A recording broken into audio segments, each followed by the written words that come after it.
John Wojtowicz was sitting at his massive desk on which a stack of documents marked "Secret" flickered in the dim light of a desk lamp.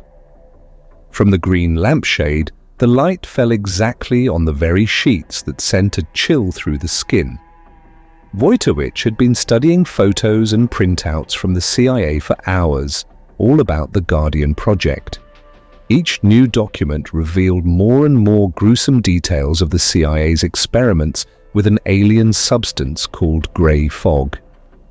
In these photos and in the reports, there were people who had lost everything: memories, self-control, human appearance. The victims of this fog turned into empty shells. Their will became nothing. They seemed to be fulfilling someone else's will, dissolving into a puppet void. It's not just a chemical toxin, Wojtowicz thought, as he held his breath and opened another report. The fog was like a smart poison that did not kill the body, but etched out the consciousness. He turned people into obsessives, as if he was corroding the mind, releasing deeply hidden instincts, suppressing the will. He was sinking deeper and deeper when muffled footsteps sounded outside the door. It was Steve Summers. The door opened and his figure appeared in the dim light. Steve stepped into the office, carefully closing the door behind him. He looked serious and slightly tense, in a black denim jacket with chest holsters, a baseball cap pulled low over his eyes. It was hard to believe that they were back in this pool full of danger and secrets. "You better sit down, Steve," John said, looking at him, and pointed with his gaze at the chair opposite.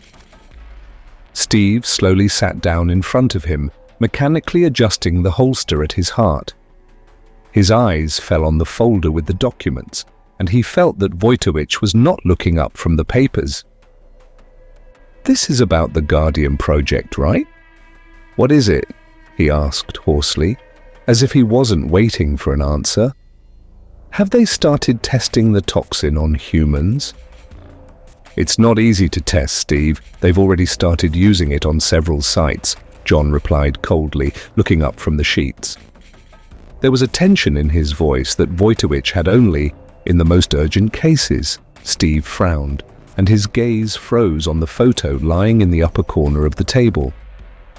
There was a picture of a guard at one of the CIA facilities who had already been exposed to the fog. The look of the man in the frame made me feel uneasy. It was as if he was looking into the void. The eyes became glassy. The dilated pupils resembled the eyes of a man who had seen something unbearable. There were bruises around his eye, as if he had not slept for several days, and the corners of his lips twitched slightly, creating a distorted smile that could not be called human. Grey fog is not a toxin, but a real means of mental subjugation. They knew that he was changing the human psyche, but they made a weapon out of him, and, almost alive, Wojtowicz could barely contain his anger, tearing the photos and the text of the report with his eyes. This guard could no longer be responsible for his actions. The fog took away his memories, destroyed his self-awareness. He even forgot his own name. Steve swallowed, took the photos and turned them around. His hands trembled slightly, although he was used to the sight of blood and death. There was something inhuman and frightening about these pictures. Ordinary people exposed to the fog stopped being themselves. They were becoming different. "And is this the future of humanity?" Steve squeezed out a phrase, his voice muffled. "Yes, if the CIA continues this experiment." Wojtowicz leaned on the table and folded his hands in front of him, looking seriously at Steve. "They want to gain control over the mass consciousness, and they are ready to destroy anyone who gets in their way." Silence hung over them. Steve felt disgust overwhelm him. He was silent, digesting what he had heard, trying to realize how far people had gone in their quest for power. He looked at Wojtowicz again, Do they think they can just turn on the toxin like a radio signal and turn it off when they need to? After all, it's not just poison, it's a creature. How does it work? According to the data that we have, the toxin penetrates into consciousness and builds a new pattern of behavior, suppressing memories and emotions. Steve, John leaned forward. It's not just chemistry, it's like a new way of controlling the psyche. It seems that the grey fog makes a person afraid until the mind gives up, and then the person obeys. It looks like hypnosis, or something like that, Steve whispered, glancing briefly at the page describing the effects. What else? Did they have any more test subjects? Yes, Wojtowicz replied, nodding at the next page. Several scientists who took part in the tests began to notice strange changes in themselves. One of them forgot what his family looked like. The other started repeating other people's phrases. In the end, they all became part of this guardian. We have to stop them. Steve raised his eyebrows, unable to help but be surprised. He imagined monstrous experiments, but did not even suspect that they were so destructive to the psyche. What if they want to get an army controlled by a single brain? Why else would they need mass exposure? Steve asked, feeling an icy fear rise inside him. If this toxin had spread, it could have destroyed millions of lives. Wojtowicz slowly got up from the table and went to the window. It took him a few seconds to process what he had said. Deep down, he knew that the CIA would never stop there. It would do everything to subjugate people and use them for its own purposes. John stared out the dark window as if trying to find answers there, but then turned to Steve. We'll have to find the place where the lab is and output all the samples. This is the only way we can destroy this project. He stared at his partner as if testing his strength. We already know that we won't be able to stop them. They are creating new weapons of mass destruction, Steve said calmly, although inside he was seething with indignation. And Steve, Wojtowicz leaned on the edge of the table, we can stop them. We can't let this fog destroy everything. In addition, the developments of our department. Summers looked at the documents again. The whole truth was hidden in these reports. If they did not destroy the samples and collect evidence, the CIA would continue this experiment despite the losses. And people who have lost their will, whose minds have been broken by the toxin, will remain only terrible ghosts. Are you sure we can get through their guards? Steve asked, even though he already knew the answer. We will prepare everything necessary. Protective equipment, reinforced masks, antitoxin, but we must remember that no virus is transmitted without a trace. Wojtowicz sternly looked at the documents listing the victims of the experiment, people whose lives were mercilessly distorted. When ready, Steve said stubbornly, looking at Wojtowicz. He wanted to believe that they could stop this nightmare. John answered briefly. He didn't need to be reminded of Steve's loyalty. He knew that he had a man next to him who was ready to go to the end. The dark mass of the ocean stretched out below them as a military helicopter sliced through the air above the water surface, invisible in the night. Wojtowicz sat by the exit, gripping the handrails tightly, occasionally glancing at the Marine Special Forces group that had been prepared for today's mission. The whole operation was kept in the strictest secrecy. A stealth fighter was flying at altitude, covering them from any radar, and updated satellite intelligence was received via communication on the CIA base that they were going to attack. Steve Summers was sitting next to him, dispassionately checking his gear.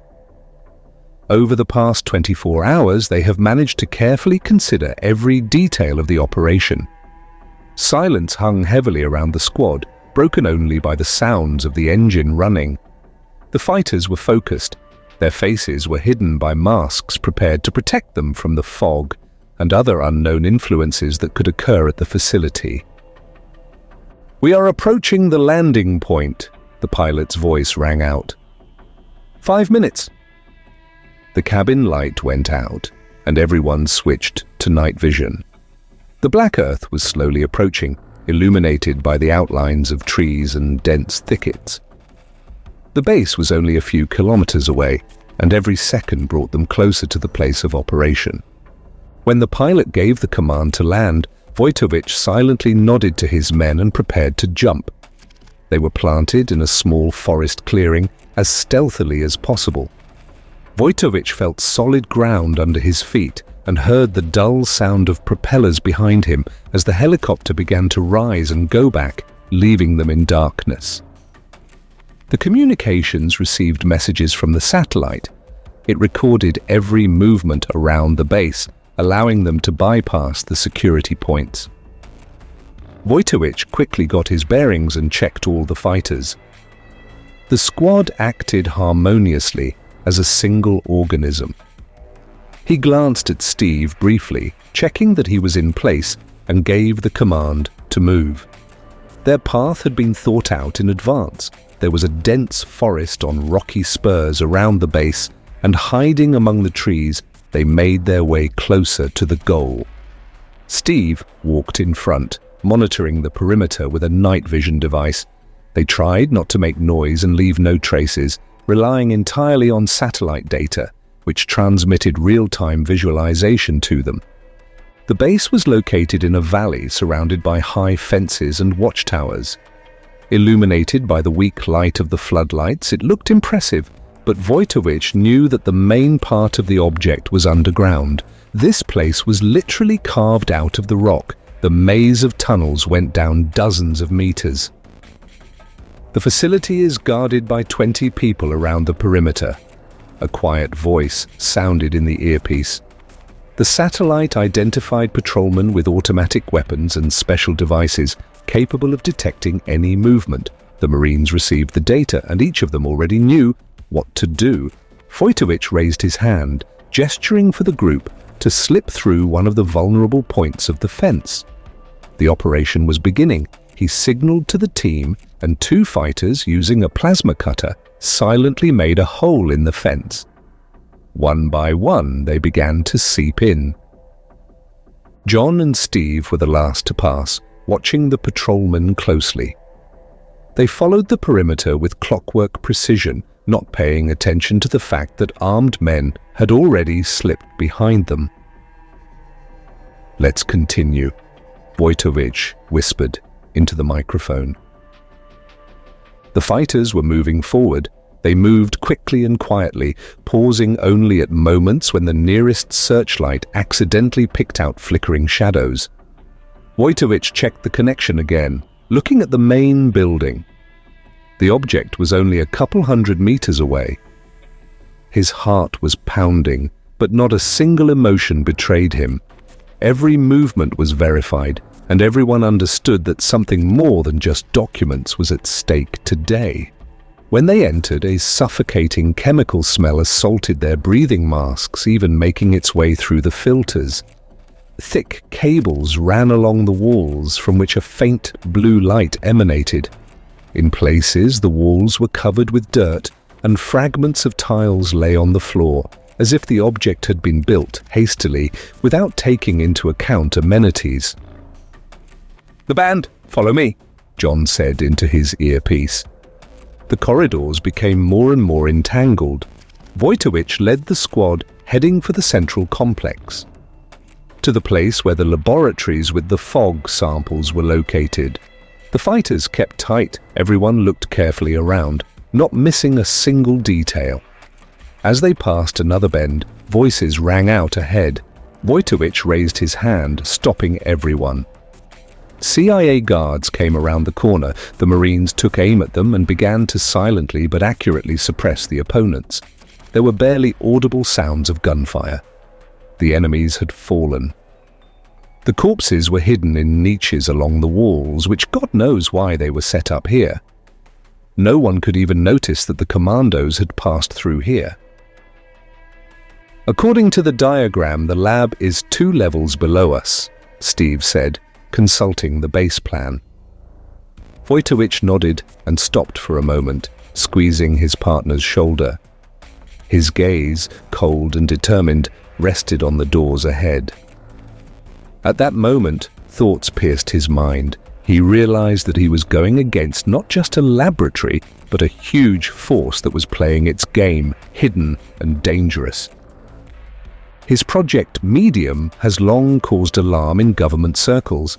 Their department sought to create something capable of reading alien intelligence, and this led to the development of a unique biocomputer that, if it fell into the wrong hands, would give unlimited possibilities for control. Wojtowicz knew that the CIA had long wanted his project, and the Guardian could only be an excuse for further pressure. Perhaps there was a plan behind this whole operation to capture his development. "If I make a mistake, they will get to the Medium," the thought flashed. Perhaps their project was just a decoy. Perhaps there was already someone among his people who served the interests of the CIA. The development of a biocomputer required silence, work that does not tolerate prying eyes, but the CIA did not want to miss the opportunity to manage this invaluable resource. If the grey mist becomes part of the Medium project, their world will never be the same again. "We can't let them do that," Wojtowicz decided firmly, looking at Steve, who seemed to read the same thought in his gaze. "Laboratory!" They went down a level below. There were huge glass containers in the hall, inside of which a grey, living mass was swaying. She was shimmering and seemed to be living her own life. Wojtowicz and his team entered the lab, assessing what was happening. Symbols resembling alien hieroglyphs and English warnings were written on the containers. "There is a high risk of infection. Do not open it." Behind a wall of glass, in sterile white coats, there were several scientists who, upon seeing the military, froze in horror. Wojtowicz signaled to his men, and the door was knocked down. The fighters immediately took up positions surrounding the technicians.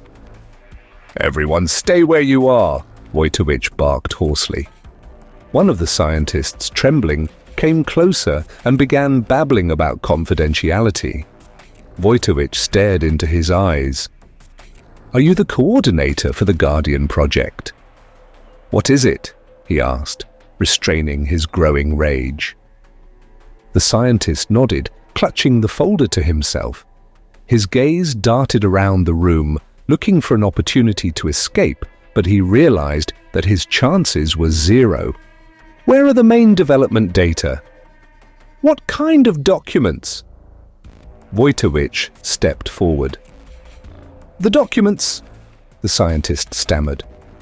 "You don't understand. We are close to completion.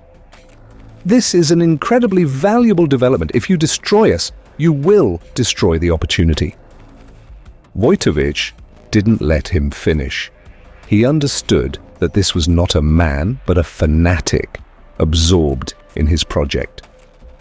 The scientist was quickly pushed back to the wall where he was tied up and neutralized. Wojtowicz looked at the containers with the grey mist. The liquid was barely noticeably fluctuating, like a living creature that felt the presence of people. "Steve, we will destroy these samples," Wojtowicz commanded, signaling the installation of explosive devices. The explosives were installed. The squad occupied the last positions for evacuation.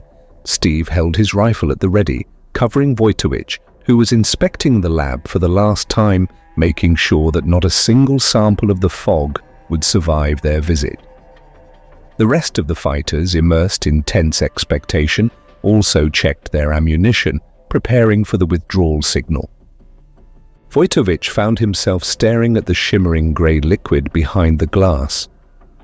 The fog seemed to be watching him, trembling and shimmering with an unnatural light, as if it realized that these people were ready to destroy him.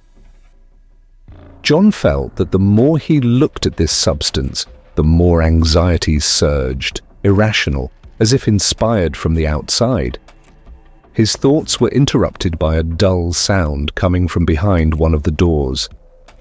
Steve, hearing the noise, raised his weapon. Wojtowicz nodded and signaled to the remaining fighters. Two Marines quickly jumped back to the door of the laboratory, holding the closed door at gunpoint. When Wojtowicz took a step towards them, one of the soldiers carefully opened it, and everyone saw a man in a white coat who, with shaking hands, was trying to get something out of his pocket. "Stop! On the spot!" Wojtowicz barked. The man froze, raising his hands. There was horror mixed with madness in his eyes, and his mouth was slightly open, as if he wanted to say something, but was afraid. Wojtowicz ordered one of the soldiers to search him, and soon the Marine pulled a syringe with some clear liquid out of his pocket. Wojtowicz came closer, looking intently at the man in front of him. It was clear from his pale, trembling face and faded gaze that this scientist, like everyone else at the facility, was here for a reason. On his collar was the inscription, "Dr. Milton Harper." "Dr. Harper," Wojtowicz said, trying to keep his tone calm. "Are you in charge of the Guardian project?" Harper swallowed convulsively and nodded. Wojtowicz squinted at him for a moment, as if checking him out. This man could safely be called a fanatic. The weak-willed, hunted expression on his face said that he was ready for anything for the sake of his work. "Why are you still here? Why didn't you run away when you heard the shots?" Wojtowicz asked, gripping the weapon tighter. I couldn't leave," Harper muttered, trying to control his fear. "It was necessary to complete Fog.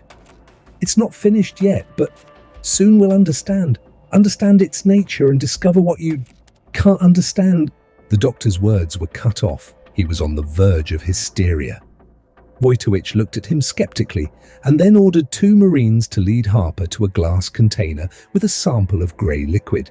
He wanted the scientist to look at his creation before they destroyed it. "Look at him, Harper," Wojtowicz growled, holding him by the shoulder. "What is this substance? What does it do to people?" The doctor was trembling, but he did not take his eyes off the container. He looked at the wavering liquid with a strange reverence, as if he saw something sacred in it. "You don't understand. It's not just a substance," he croaked, looking at Wojtowicz. "It's a kind of mind. We don't know who created it, but it's not an ordinary toxin. It changes a person, helps them become part of something great, unites their thoughts, creates something more. But it's too early yet." Wojtowicz felt a chill run down his spine. Harper's words sounded like nonsense, but there was something sinister about them that defied ordinary explanation. "What do you mean, early? The CIA uses this for control, right?" he insisted, feeling a growing irritation. "Not only that," Harper whispered, his eyes widening. "You don't see the whole picture? Fog is like a bridge between worlds. With him, we can control their minds, and they can control us." "They will be able to control us." This thought remained in Wojtowicz's head like an echo. He looked around the glass container, feeling a dull anxiety. This was no ordinary experiment. They were playing with something much more powerful here. At that moment, a new noise was heard. People were heading towards them from the back room. They were test subjects. In the dim lighting of the room, Wojtowicz saw their faces. They were empty, but there was a strange, unnatural glow in their eyes.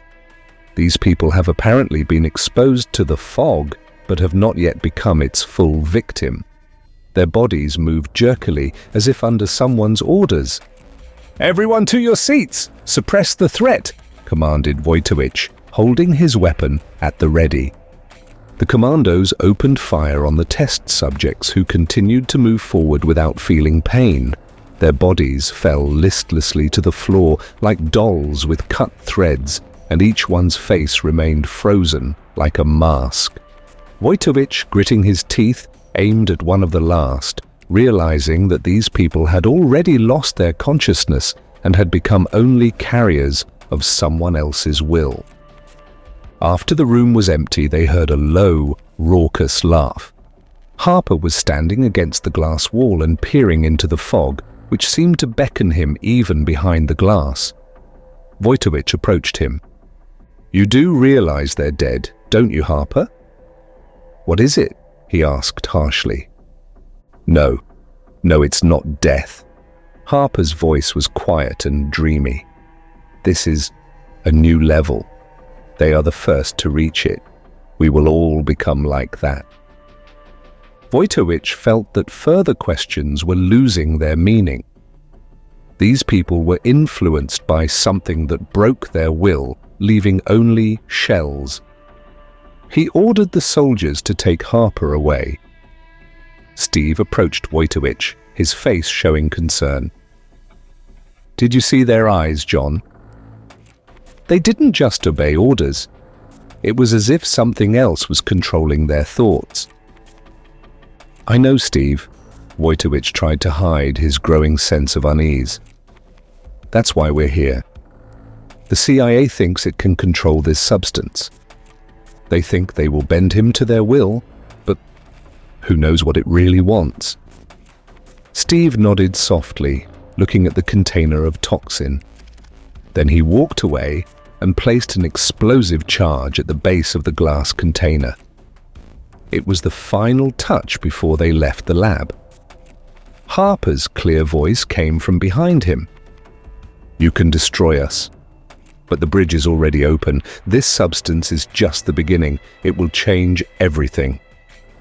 Harper's words acted on Wojtowicz like a final signal. Wasting no time, he ordered the group to move to the exit. Everyone, including the remaining Marines, began to quickly leave the laboratory, checking ammunition as they went. As they walked down the hallway, Steve turned to Wojtowicz. "John, do you think... have they already implemented their fog into other projects? What if this thing has already started to affect someone from our department? If the CIA is already looking for a way to control minds, then who knows what their plans are for our biocomputer?" This thought was already boring into Wojtowicz's mind. He remembered every member of the department, every project that led them to create the technology. The Medium and the Guardian project intersected in a dangerous way. The biocomputer could become an open window, a guide for the fog. And if the CIA captures them, then the only barrier will disappear. They left the base in cold, concentrated silence, driven by only one thought: to get to the evacuation point as soon as possible. The explosive devices were installed, and the group had less than 10 minutes left before the laboratory, with the samples of the fog turned to dust. Steve walked behind, covering the exit of the rest of the team, peering into the corridors, as if new opponents or test subjects possessed by someone else's will might appear out of the darkness behind them. The evacuation point was on a hill behind the base. The party was making their way through the dense foliage when the ground shook behind them. There was a muffled explosion behind them, accompanied by a fiery glow. They stopped for a second to turn around. The flames that shot up from the ground indicated that the laboratory had been destroyed, and with it, the samples of the grey fog. Their mission is accomplished. Wojtowicz took a deep breath, giving himself a brief moment of relief, but Steve touched his shoulder, reminding him that it was time to move on. They were met by the same helicopter that landed them at the point. The fighters quickly boarded, and the steel doors slammed shut behind them. Wojtowicz and Steve sat on hard chairs, strapped themselves in, and silently watched the ground recede as the helicopter took off into the sky. The engines were gradually gaining momentum, taking them away from the place that had caused them so much trouble. Wojtowicz was silent, allowing himself to relax a little, but his head was buzzing with questions to which he had no answers. Steve took off his mask, rubbed his temples tiredly and sighed heavily. "We did everything we could, John," he said, almost in a whisper, as if afraid to break the tense silence. "But tell me honestly, do you think that's all? After all, we only destroyed the base, but not the project itself." Wojtowicz nodded thoughtfully, but did not immediately respond. Steve's words struck a chord with him, confirming the thoughts that had been haunting him for a long time. What they saw seemed frighteningly irreversible. This fog, its ominous vitality, the ability to change the mind, all this seemed to indicate that the struggle was not over. They could have destroyed the lab, but the Guardian project itself did not. Everything the CIA did, everything it planned, was probably not limited to one facility. Their desire to get this substance was too much like an obsession. Steve looked at John as if trying to read the confirmation of his anxiety in his eyes. Wojtowicz slowly ran his hand through his hair and, without looking at Steve, said, "You're right. We did what we had to do, but that doesn't mean it's over. The CIA will not back down. They always have backup plans. Even if the Keeper didn't work, they'll just start from scratch." Steve narrowed his eyes thoughtfully, looking around at the other fighters who were sitting silently, preoccupied with their own thoughts. Their faces expressed a mixture of relief and anxiety. Everyone understood that what they were facing was something completely different from what they were used to. Steve wondered if the CIA was already putting forward a new plan. He looked at Wojtowicz again and said softly, "What if they have more fog? Or something worse? How can we be sure that they won't try to do it again, but this time in a tougher form?" Wojtowicz finally met his gaze, his eyes cold and determined. "We can't be sure of anything, Steve. But if they start something like this again, we'll find out." He paused. Then, as if talking to himself, added, "We'll find a way to stop it, even if you have to act against your own people." Steve looked at Wojtowicz. There was a vague question in his eyes, but he said it anyway. "We're not angels either, John, and we've used people as material too. Headquarters of the Special Research Department." When the helicopter landed on the roof of the building, the fighters went out into the cool night air. Wojtowicz was the first to step onto the concrete platform, looked back, making sure that the squad was following him, and headed for the exit from the roof. A group of analysts, representatives of the security service, and doctors were already waiting for them in the building. Wojtowicz and Steve, passing by the greeters, walked silently to the office. Leaving the commandos to hand over reports and weapons, they finally found themselves in the silence of his office. The office was in semi-darkness. John sat down on a chair first, smoothed his hair with his hand and took off his gloves, rubbing his face tiredly. He had seen many things over the years, but now he felt as if he had fallen into an unknown abyss from which he could not return as before.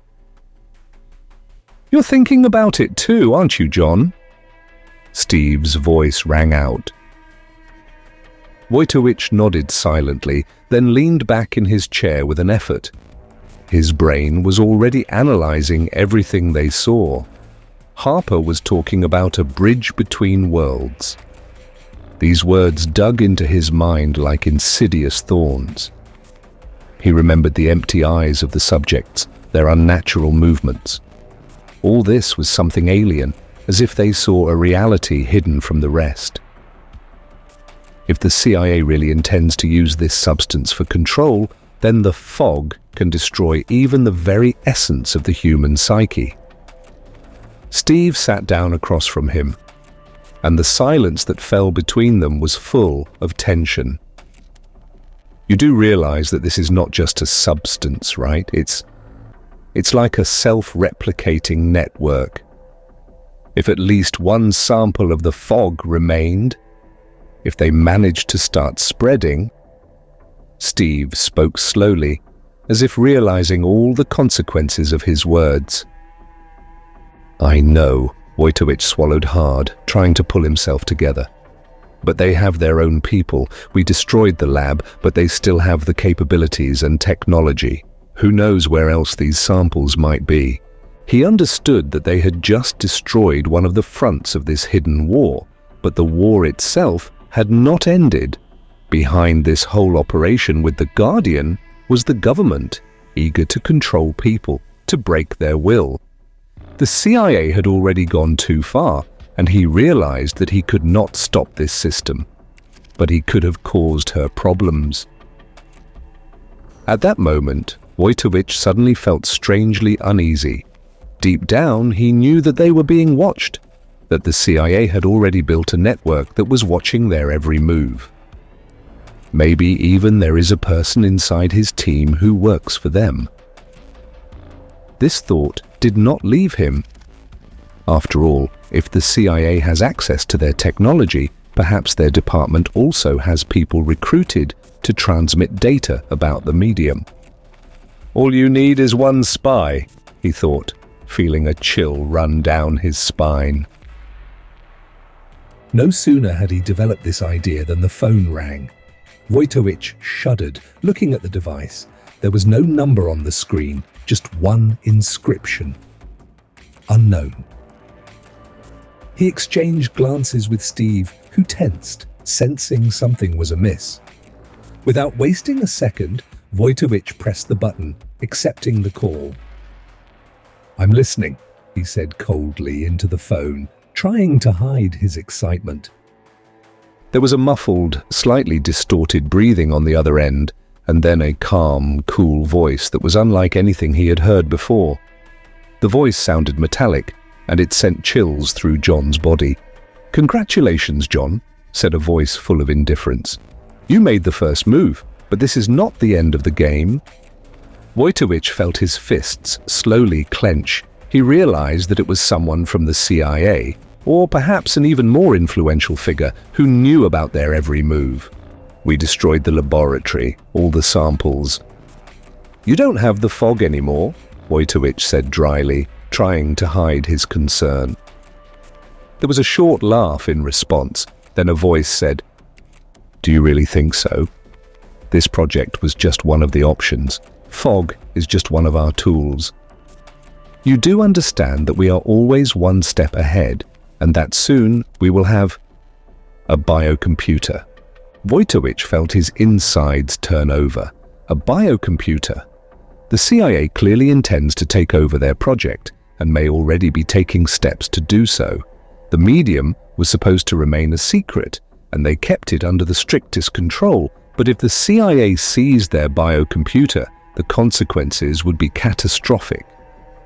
This is not your game, Wojtowicz said quietly, but confidently. I won't let you get your hands on the medium. We'll be watching you, the voice said calmly. So, get ready for our comeback move, John. Wojtowicz heard short beeps. The voice disappeared, but the words remained in his mind like a fierce challenge that he was ready for. The noise of short beeps echoed in Wojtowicz's office, and a heavy silence seemed to descend on them from the ceiling. Wojtowicz slowly hung up the phone, holding his fingers on the buttons of the phone, as if hoping that the call might resume, that a cold voice would be heard on the other end once again. But this did not happen. He exchanged a glance with Steve, and it was clear from his expression that Steve was also aware of the scale of the threat that had just been sounded. A biocomputer! They intend to take over our project, Wojtowicz said, choosing his words with disgust. These creatures are playing for a long time.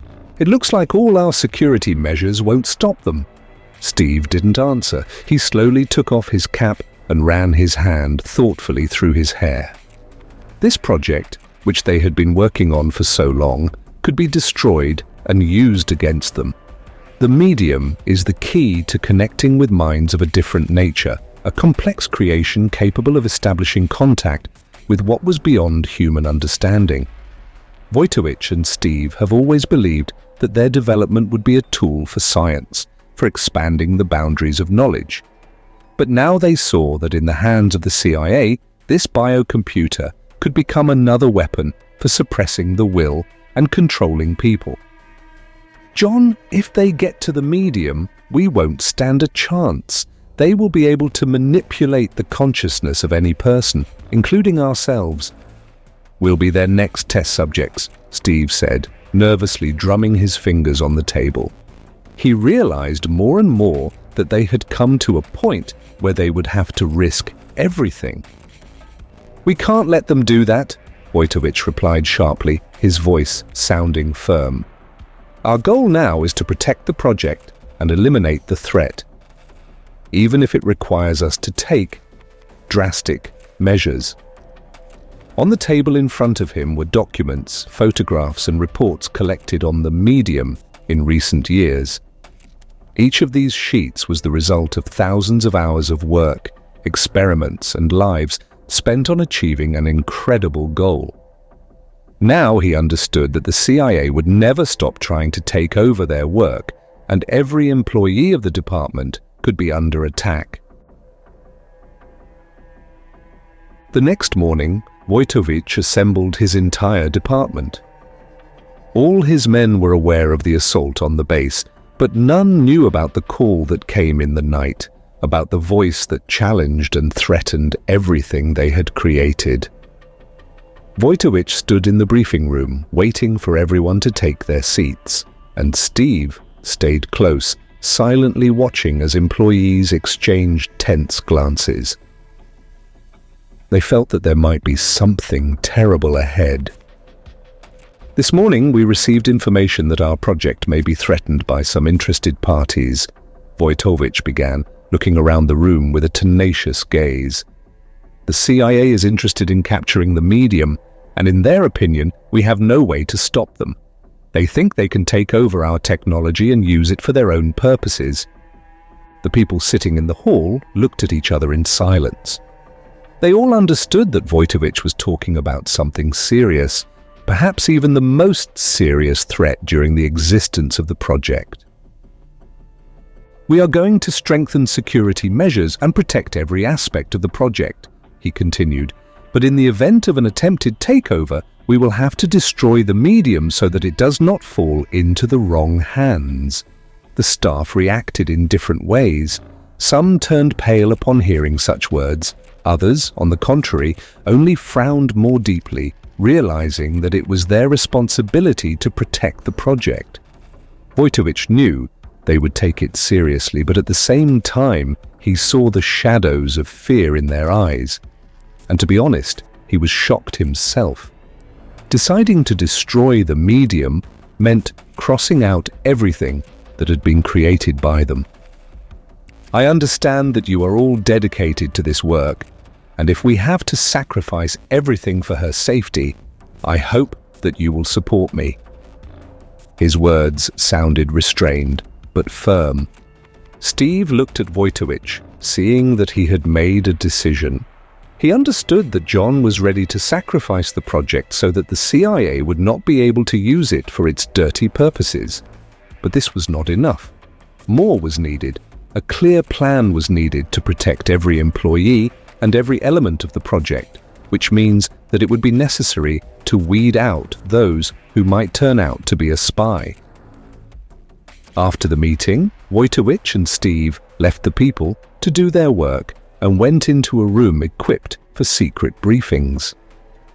It was a well-protected office, devoid of any connection with the outside world.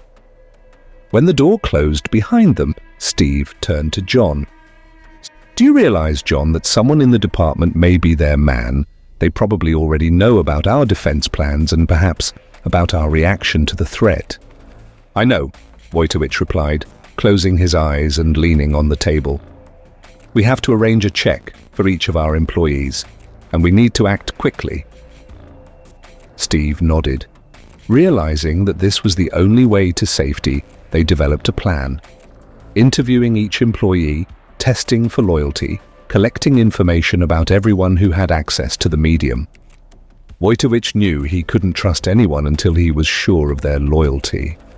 For the offensive, 2 days have passed. All employees of the department were checked, but Wojtowicz felt that the threat had not disappeared. Someone could be a spy, or maybe even Harper himself, or his CIA team had embedded surveillance tools in their system. On the 3rd day, after returning from the mission, when he was sitting in his office and looking through the reports, there was a quiet knock on the door. Steve came in looking worried. "John, we have a problem. One of the analysts, Levitt, has disappeared. He is neither at home nor at his workplace, and this morning, data on the project was transferred from his computer. The cameras didn't record him. It was as if he just disappeared." This news startled Wojtowicz. Levitt was one of those who worked on the basic architecture of the biocomputer. If he turned out to be a traitor, it could mean that everything they had created had been exposed to the CIA. Wojtowicz clenched his teeth, feeling anger overwhelm him. "We have to find him," he said, his voice full of determination. "Steve, contact the agency. Put him on the wanted list. If he works for them, he could be our worst enemy." Steve nodded and immediately contacted the field agents.